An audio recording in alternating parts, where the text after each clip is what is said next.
Whether someone swears by the restless innovation of Revolver, feels most at home with the elegant closure of Abbey Road, or still treasures the raw excitement of the Beatles' 1963 debut Please Please Me, there is one album that towers above the rest in terms of pure cultural gravity: Sgt. Pepper's Lonely Hearts Club Band.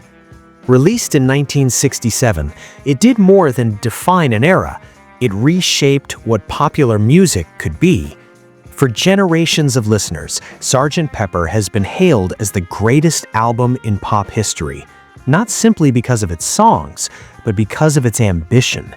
It arrived at a moment when the Beatles stopped functioning as a touring band and fully embraced the recording studio as their true instrument. In doing so, they transformed the album from a collection of singles into a complete artistic statement.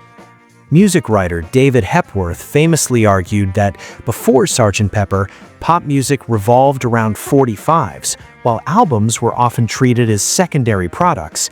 After it, the LP became central to youth culture and serious listening. Albums were no longer background objects. They demanded attention, interpretation, and emotional investment, and no band symbolized that shift more completely than the Beatles. Building on the experimental groundwork of Revolver, the group pushed themselves further than ever before. Tape loops, orchestral swells, sound effects, and surreal lyrics merged into a vivid psychedelic tapestry. Inspired partly by Brian Wilson's Pet Sounds, the Beatles rejected their earlier image as a global entertainment phenomenon and reinvented themselves as studio artists with complete creative freedom. That reinvention was immortalized in the album's iconic cover. Dressed in brightly colored uniforms, the Beatles stood before a collage of cultural figures as if attending their own funeral. The old Beatles, the mop-topped pop idols, were symbolically buried.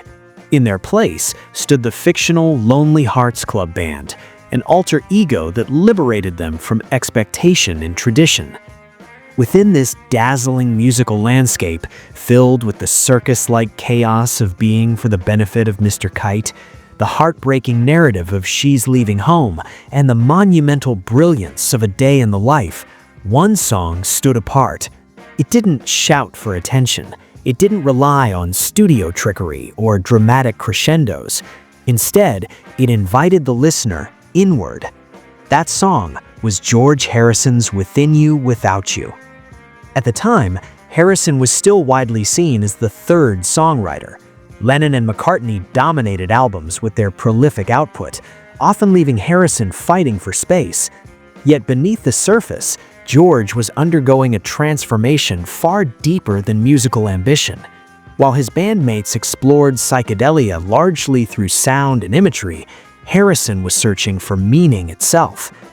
His fascination with Indian music began years earlier, reportedly during the filming of Help. What started as curiosity quickly became devotion. Harrison didn't merely borrow the sitar for color, he immersed himself in Indian classical music, studying under Ravi Shankar and embracing the spiritual philosophy that accompanied it. This journey reshaped his worldview, shifting his focus away from ego, fame, and competition. Within You, Without You was the clearest expression of that change. Opening the second side of Sgt. Pepper, it felt almost confrontational in its stillness. Built around traditional Indian instruments, tambura, tabla, dilruba, and swarmandal, and supported by a Western string section arranged by George Martin, the song blurred the line between East and West with uncommon sincerity. Unlike most Beatles recordings, the track featured none of the other three members playing instruments. This wasn't a rebellion, it was a statement. Harrison had something to say that required a different language altogether. Lyrically, the song was daring in its simplicity.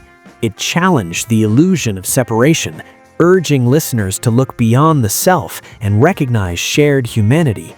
In the context of a pop album dominating the charts, these ideas were radical. Some listeners were confused, others were deeply moved. Either way, the song could not be ignored.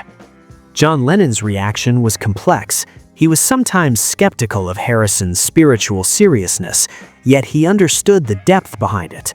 John Lennon himself was searching during this period, and even when he didn't fully embrace Harrison's approach, he recognized its authenticity. Quietly, the balance within the band began to shift. That shift became unmistakable in the years that followed. By the time the Beatles reached Abbey Road, George Harrison was no longer a supporting voice. He was operating at the peak of his powers, and it was there that everything he had been building toward found perfect emotional form in Something. Where Within You Without You was philosophical, Something was intimate. Its melody flowed with understated elegance, its chord changes subtly unsettling, its guitar solo lyrical rather than flashy. It was a love song that refused to explain itself, built on feeling rather than description, and it was undeniable. When Abbey Road was released, Something stood shoulder to shoulder with the best Lennon-McCartney compositions. It became a massive hit, covered by countless artists. Frank Sinatra famously called it the greatest love song of the past 50 years, and John Lennon, never generous with praise, admitted that it was the best song on the album. That acknowledgement mattered, not because Harrison needed validation, but because it confirmed what had long been true. His genius had been there all along, developing quietly, patiently, outside the spotlight. In retrospect, Within You Without You feels like the moment the world first heard George Harrison speaking entirely in his own voice. Something was the moment everyone listened. Together, they tell the story of an artist who refused to compete, yet ultimately stood equal. A songwriter whose greatest strength was depth, whose legacy was sincerity, and whose brilliance was so undeniable that even John Lennon had to stop and recognize it.